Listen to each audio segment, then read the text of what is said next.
Today we're back reading some more Entitled Parents and it's going to be so fun. I feel like we're on this subreddit pretty much every single day. And that's not a complaint. These are so fun to read. And yeah guys, I hope you're doing amazing and I hope you're having a beautiful day. And I hope you have a wonderful time.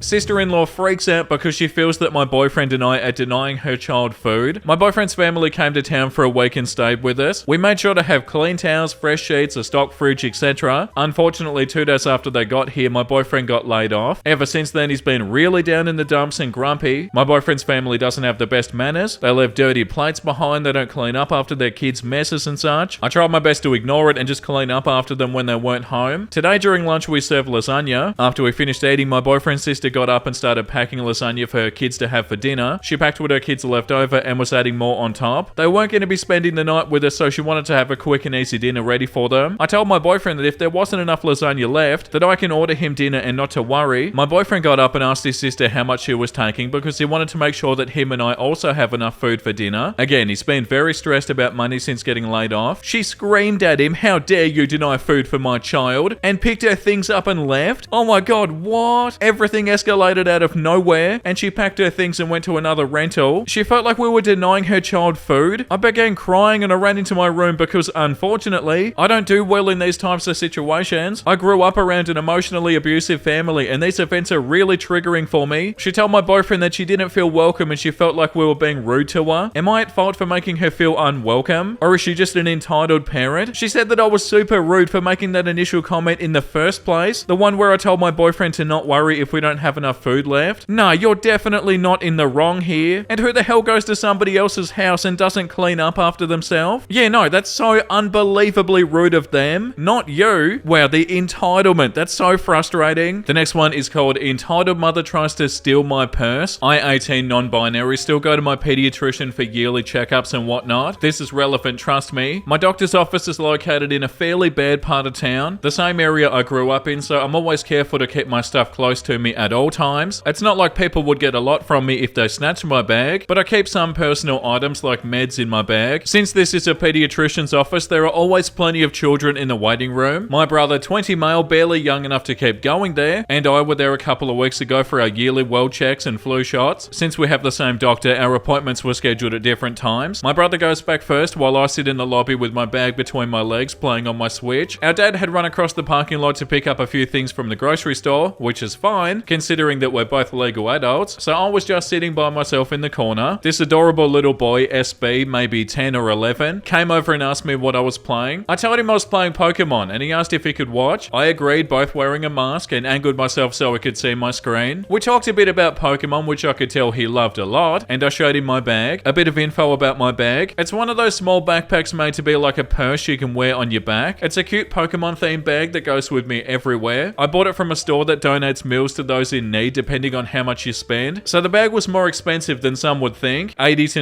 $90, but I didn't mind spending so much since I was getting a lot of meals donated. A few more minutes pass by and the kid's mum calls for him. I tell him that it was nice talking to him and give him a wave as he heads to the opposite side of the room. I go back to my game, but no more than 20 seconds later, someone appears in front of me, standing over me like some kind of predator looking down at its bested prey. I look up to see this lady standing there looking almost like the complete opposite of a Karen. Long, natural looking hair, light makeup, a simple t-shirt and leggings. She was honestly very pretty except for the smug look she had on her face. We'll call her EM. Please note that I'm diagnosed with GAD and a panic disorder, so my reactions are a little extreme. Me: "Oh hi, can I help you?" Entitled Mum: "My son told me about your Pokemon purse. I'd put my bag between my feet on the floor with one of my legs inside one of the straps, so it'd be harder for anyone to snatch it." Me: "Oh yeah, your son is a sweet kid." Entitled Mum: "Yeah, well, you're too old to be playing with Pokemon stuff. You should give your purse to my son." Oh my god, what's wrong with people? We've read so many different stories that are pretty much the exact same as this, that are like, oh, you're too old to be doing this, so you should give it to my kid. That's not how that works. At this point, I was getting a weird vibe from her, so I tucked my Switch into my bag and slipped my other foot through the other strap. Me: "I'm sorry, man, but I spent my own money on this bag and I would prefer to." Entitled Mum: "See, you're old enough to have a job." Me getting a bit anxious because she's literally standing over for me? Please back up. You're way too close to me. I'm not giving you my bag. Even if you paid me the $80 I spent on it, I wouldn't hand it over. Entitled Mum, you're lying. A bag like that doesn't cost that much. You just don't want to give my precious son your bag. The boy, Mum, please leave her alone. I just said it was a cute bag. Entitled Mum, ignoring their boy. Why are you even in a pediatrician's office? You don't have a kid. Are you just here to watch all the kids like some kind of pervert? Me getting very anxious and now raising my voice. Miss, I'm 18. I've been coming here since I was a baby. Now please step away from me. Entitled Mum, no, you don't belong here. Suddenly there was a hand on her shoulder. She spun around, ready to yell at someone else when she finds herself staring directly at my dad's chest. Oh, did I mention this lady is about 4'8" and my dad is 6'1" and ex-Navy? He's staring down at her, just daring her to say something out of line. When she turned around, she stepped far enough away from me that I could slip past her and get into the back room. As my name had been called to go back, the nurse gave me a paper bag to breathe into. I was hyperventilating and crying at this point. This was the same nurse that I see most of the time when I come in for my birth control shots, and she's known me since I was little, so she sits with me to calm me down before taking any of my vitals. After my appointment, I went back out into the lobby, clutching my bag in my arms, relieved to see that the mother wasn't there. My dad and brother were waiting for me, so even if she was there, I'd have 2 6-foot-plus bodyguards. My dad told me that the lady tried telling others that I was a you-know-what, but no one listened. Most of the staff knew me since I was in there every 3 months, and she got kicked out. My dad took us out for ice cream after everything, so yay. All of this over a Pokemon backpack. I'm looking for a small wallet to keep my cards and cash in so I don't have to carry my bag with me everywhere. Oh, that's so awful. I feel so bad for their kid. Like, imagine having a mum that acts like this. That's bloody horrifying. And what's this logic where people think that if you're too old for something, like something Pokemon related or something, that you should give it to their kid? Where do people get off? The next one is called My Mother-in-Law Cut My Son's Hair Without My Consent. I made a post in True Off My Chest about my mother-in-law a few weeks ago. She was trying to be the main person picking my son up from daycare despite her beginning to drink and drive again. But wait, there's now more. As of recently, my mother-in-law, 49 female, has been diagnosed with cervical cancer, her second bout altogether. She also has a brain tumor that is now benign yet still clouds her judgment. Since she started her treatment, she's been even more overbearing than usual. She freaks out when I commute to work. I work nights mostly. She guilt trips to get what she wants from her kids and has been trying to do more grandma stuff like crazy. My son loves his grandma and will never leave her alone when she's around, but now she's in time out. So what happened was this. My son's hair was getting long enough to cover his eyes, so I was saving money to get his hair cut on payday. I'd informed mother-in-law of it several times. Of course, she got her own ideas, and like I said, her judgment of late hasn't been the best, as per my True Off My Chest post. I love her very much, but this is starting to get ridiculous, so I had to work this past weekend and I was working late that night. She asked if she could take my son for the night, and because there was usually no problem with it, his father, 27 male, and I, 28 female, said okay. She planned to keep him until around 11 AM the next morning. I worked that Saturday night and it was tough, and I got home and I played video games with my husband until about 2 or 3 in the morning. We woke up at 5 AM to mother-in-law calling us, and she didn't sound good. She was having severe pains and needed to go back to the hospital. When she dropped him off, his hair was cut and he did not look good. She was telling me how tough it was to cut his hair before she left, saying how bad he struggled with the buzz shears and that at least his hair wasn't over his eyes anymore. Now let me tell you why I was so angry about this. My son, 4 male, has autism and has specific issues with having his hair cut. I have to be able to keep him distracted, keep him calm, and hold him down when needed so the stylist that he always sees, who specializes in small and or disabled children, can do her job properly. Also, he hates the buzz shears. He doesn't like the vibrations and hates having his hair cut with them. Like, he looked okay in the front, but she used the buzz shears up to half of the back of his head. I would have preferred a bowl cut over this. Sorry for the rant, but I've just been sitting on this for a few days and I'm still not over it. Edit, I already made my decision to not leave her alone with my son again before I posted. I handled the issue and then post. This is mostly a rant about the situation. I still appreciate your comments and concerns though. Now that the anger has subsided and I feel validated in my choice, I'm more concerned for her health and safety than anything. Like one commenter said, she means well but isn't in the right state of mind. As for the drinking, there was another family member who had a severe health complication and nearly died due to his alcoholism a few weeks prior to the incident. It was a wake-up call that my mother-in-law needed to keep her from touching it again. She hasn't had a drink in over 21 days. She only relapsed because my father-in-law passed a couple of months ago. They've been separated for years, but she still loved and cared for him. We were planning to do something to honor his memory, but then life happened. The whole situation is pretty tragic when you actually think about it. Again, thank you for the advice. Yeah, like this comment says, given your mother-in-law's physical and mental conditions, this is really tough. Leaving the haircut aside, I think it's time that your mother-in-law no longer longer has unsupervised time with your son. At least that's how I'd present it to avoid the otherwise inevitable fights about it. Yeah, I feel like that's the main takeaway from this. No more unsupervised time together. Entitled mum yells at me because the little ice cream shop doesn't accept cash. I manage a 550-seater restaurant that has a little ice cream shop attached to it. Same owner, different system. The ice cream shop had issues regarding cash up, so the owner decided that no cash will be accepted. Only cards. Anyway, it's a busy Sunday afternoon. We're at full capacity. The customers are nice and I'm enjoying my day. We have live music. The chef is surprisingly in a good mood and not yelling at the waiters. Something has to go wrong, right? I'm doing my rounds on the floor when I spot her. A short woman, red in the face, dragging a crying child and barreling towards me. Oh god, here it comes. Entitled parent, excuse me, are you the manager here? Me, yes ma'am, is everything alright? Entitled parent, does everything look alright? She literally screamed this and people are now looking our way. Entitled parent, you can look my daughter in the eye and apologize to her. Me, completely perplexed. Excuse me? Entitled parent, she wanted ice cream and when I went to buy her some, that girl, pointing towards the cashier, said I cannot pay cash. Me, ma'am, unfortunately we don't accept cash at the ice cream shop. We have signage up indicating this. Entitled parent, well it's BS, you can apologize to her for ruining her day. Ma'am, I'm sorry about your daughter not being able to get ice cream, but if you only have cash, there's nothing I can do. Entitled parent, there is something you can do. You can let me pay for her. Do you not want to make a sale? Me, we cannot accept cash. Entitled parent, well, F you then. She then grabs her crying shield and storms off. My manager approached me and I couldn't help but burst out laughing. He asked what happened and I explained it to him. He laughs and says, sounds like a customer that we wouldn't want anyway. God, the entitlement of some people. Yeah, you can say that again. I genuinely can't believe the stuff that we read. Like, wait a second, you're telling me this is a real person? And it's such a non-issue as well. Like, to get this upset about this is so stupid. Like, okay, they don't take cash. Let's sort it out or maybe go somewhere else. But there's no point getting upset and yelling at the employees about it. The next one is called Mother Doesn't Care If I Get Kicked Out of My New House. So my mother and my younger sister are moving to the UK in literally a few weeks. She sold my grandfather's house as it was no longer needed. She didn't plan a place to stay after the house was sold, as she claims that she didn't expect the house to be sold so fast. And so once the house was sold, she started staying with my older sister without even asking, just expecting her to let her, which they did after a grovel. Originally, she was going to make me let her and my little sister stay, but as I live in a studio apartment, bedroom, kitchen and lounge in one room, I told her it was impossible. After an argument or two, she said I must keep the cats then until she can figure out a temporary foster home. She procrastinates severely, so she's being slow on that point. She hasn't even booked tickets yet. She has over a dozen cats and she's taking 5 with her to the UK. The rest were adopted out. However, these cats aren't trained very well and being in a studio, it clutters the place. I told her I can take a few, but not all of them. My house doesn't allow pets, so I told her at first I can't, but then she went on a rant about how she's helped me so many times and that it's things that we do for family. I've already gotten an email from my real estate saying that they know I have cats here and that I need to get rid of them. Luckily, they're nice, as I explain my situation that I'm just helping her out for a bit. I expected them to stay like 2 weeks. It's been almost 2 months. They've made the place smell terrible and they kept scratching up my carpet stairs. They keep climbing up to the window edge and knocking things down and waking me up in the middle of the night. I've slept in because of lack of sleep and I've missed my uni classes so often. My partner doesn't mind cats, but when they're jumping all over us in the middle of the night, it's pretty hard to deal with it. And the smell too, no matter how many times I clean the litter trays. One of them keeps on peeing on my clothes in the wardrobe, no matter how many times I close it and I try to keep it closed. At the moment, the cat shelters and such are packed full, but boarding kennels can take them. I've told my mum that I can't have them and that boarding kennels are an option, but she claims that they need certain requirements, yet she hasn't even looked any up, and I have. I explained to her how they work and she still won't listen. Anytime I try to explain any of this, she gets defensive, calling me a selfish biatch, oh my god, and that this is what family does for each other. My younger sister calls me selfish for not helping, and my older sister calls me the same. How? Oh my god. How can they not see that your mum is being so awful in this? And like, yeah, you've taken care of the cats for 2 months. What are you meant to do? Have them forever or something? And yeah, by the sounds of it, they're not doing anything or even planning to do anything. And also, where you live doesn't even allow for cats. That's kind of the end of it, isn't it? Yeah, like this comment says, drop them off at your sister's house. Yeah, I can't believe they think that you're being selfish. That's so unbelievable. The next one is called Entitled Dad Called the Police on Me for Sitting in a Pool. This just happened today and I'm so mad. I, 28 male, autistic, just wanted to spend some time relaxing in our local swimming pool. I had black goggles and I like to swim underwater. I also like to simply simply rest against the poolside and chill. Also, I was the only male without any children in this pool, which is clearly for everyone to use. Shallow at one end, deep at the other end, etc. I'm just resting by the poolside when a manager, not even a lifeguard, a bloody manager, comes over to me and tells me that my presence and behavior is making someone uncomfortable. He explained that someone had complained that me diving underwater and simply sitting by the side of the pool was apparently unacceptable because I was apparently doing this to peep on children. He told me this in a non-accusatory tone and seemed to sound as confused as me about this. At first I thought I was upsetting some over-worried parent, and being a parent myself, I felt horrible. I explained that I was just relaxing by the poolside. I offered to take off my goggles to put them at ease and even wanted to apologize to this person. The manager seemed to accept this and presumably went back to the parent to let them know that I was sorry for upsetting them. About 10 minutes passed and the manager was back telling me that the police had arrived. I was shocked and I asked if it was about me. The manager said yes and that they wanted to talk to me. This is when I meet the entitled dad for the first time. Big guy, maybe early to mid 30s and pretty buff looking. This is the only time he spoke to me and all he said was, "You better go quietly or I'll tell everyone here that you're a you know what." He walked away before I could reply and the manager led me out of the pool. I felt tempted to flip this Kevin the bird as I walked by, but I kept my cool and I just left. I get to the locker room and 2 police women are there waiting. Fortunately for me, they were really nice and friendly with me the whole time. After grabbing a towel, they started asking me what happened and what I was doing. I was honest and I told them I was just trying to relax and I had no idea I was upsetting this person just by being there. I even told them I was autistic, which led to one of the officers telling me that they had a family member who was also autistic. They then asked me for my details to run me through their database. While that went on, the entitled dad walked by and one of the officers asked to talk with him. He agreed and they went elsewhere. I got changed back into my clothes and as I was coming out of the changing room, the entitled dad was in my way with his back to me. I couldn't quite hear what he was saying over the other people in the room, but I did hear him rather loudly order his kids to stay put while he went to get changed. He walked off without seeing me and I left the locker room. The police stayed with me in the lobby until their database came back. Of course, it came back that I had no history of crime and the gym staff had told the officers that I had no history of disturbing other people and I was free to go. However, the entitled dad was hanging around near the back of the lobby watching me. The police saw this too and offered to give me a ride home since I'd walked to the gym. I accepted since I was pretty shocked by the whole ordeal and worried this guy would try something on my way home. In all, this was a really scary experience and I'm still shaking typing this. I'm just glad that the manager and the police were professional enough to let me speak my piece. I should mention there were other parents in the pool who didn't care about my presence. Another dad and his kids were playing right next to me and he didn't care. Edit, holy cow, I did not expect this post to be seen by so many people. Thank you so much for the support, guys. Let me give you a small update. I went back to the gym today to see if the same manager was on duty. Thankfully he was and he took me aside to explain his perspective on things. I'll call him Mike, not his real name. Apparently this Kevin seemed to be trouble from the start, being very irate with Mike as well as some other staff members. The only reason it wasn't the lifeguards dealing with him was because they were scared of him, being 17 to 18 year olds and this guy was an early 30s looking buff man. Even Mike, who was roughly the same age as the Kevin, was concerned with his behavior, thinking that if he got near me we'd end up throwing hands. When Mike first told him that I'd offered to leave my goggles off so I wouldn't dive underwater, that apparently wasn't good enough. Then when the police arrived, Mike had actually just told them that he was concerned for my safety, nothing about the accusations. No wonder they were so nice. I then asked Mike if at any point he thought I was really a threat to the kids, and he laughed and said no, saying that when I'd mentioned I had kids of my own, the fact that I'd offered to apologize and attempt to de-escalate things, he could tell that I wasn't dangerous. He was thinking more about me being safe than whether or not I was a threat. The police seemed to think that way too. At one point after I left, the Kevin was getting mouthy again and a receptionist chewed him out for his actions. I wish I could have seen that. Then Mike asked if I made it home okay and I told him about the police giving me a ride. Their car wasn't in sight of the building. He was relieved and hoped that this event hadn't put me off coming back. I do plan to come back to this gym now since I can count on the staff to have my back now. But yeah, everything is cool now and everybody knows what a twat this guy is. So I don't think I'm in any further trouble anymore. Oh, and to answer why I left, I was given the choice whether to go or not. No one told me to leave. I was planning on leaving a few minutes before this encounter anyway, so I didn't mind too much. It was only when the police officer caught the Kevin staring at me that they offered to give me a ride. Since someone in the comments suggested I ask for it, I asked if they had a police log number for what happened. Mike said they weren't given one, but offered to chase it up for me. I declined, not really wanting to put myself any further into an issue that seems more or less resolved anyway. I hope that clears a few things up. Whoa! Oh my god, that's bloody awful! I can't believe we just read that! I'm so sorry you had to go through that. That's bloody revolting. And on that note, I'm pretty sure we all know what time it is. Let's read something a lot more wholesome. Hell yeah, a wah wah wee wah comic. Hey! Sorry, sorry, I'm waiting for a friend of mine, but it's me, Rigatoni. You just didn't recognize me because my pastor head was bent because of my headphones. You know, super relatable. I don't know how they come up with these concepts for the comics, but they're so good and always so creative. I found a new pizza place that also do pizzas for dogs and giving benefits to a charity. So this happened. Oh my god, that's so cute. And to be fair, I look at pizza the exact same. I'm sure a lot of us do. Their dog would have been so grateful too. Like, what do you mean you're giving me the whole pizza? This is the best day of my life. 8-year-old me trying to see how the light turns off in the fridge. Wow, that's so funny. We've all done this. Well, I feel like we've all done this. Does that light stay on all the time? Like that episode where Homer has the wedding cake in the freezer? Wouldn't it be weird if they had little parties at night?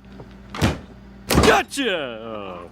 A witch and they drink out of their hat? Oh my god, something's happening. Wow, what was in that potion? Just water. It's important to hydrate. Wow, that's so funny. If you don't drink enough water and you get dehydrated, you turn into a witch? Oh my god. And once again, thank you for watching, everybody. I hope you had a wonderful time. And if you did and you want to see more Entitled Parents, make sure you like and subscribe. And the comment of the day today goes to Emperor Author Pox 1691. I feel as though the wholesome posts are more wholesome when you sit through the pure cringe and creepiness of the nice guys. Yeah, that's so true. The wholesome memes seem so much more wholesome after what we read every day. It's so nice. It's like a reward for the stuff that we read. Like, well done, you endured all of the horrifying content. Now something wholesome. And once again, that was another super fun episode, guys. I hope you had a wonderful time today. And yeah, let me know down below if you did and what you want to see next. And with that being said, make sure you have a beautiful, amazing rest of your day. And you know what I'm about to say because I say it every single day. Bye!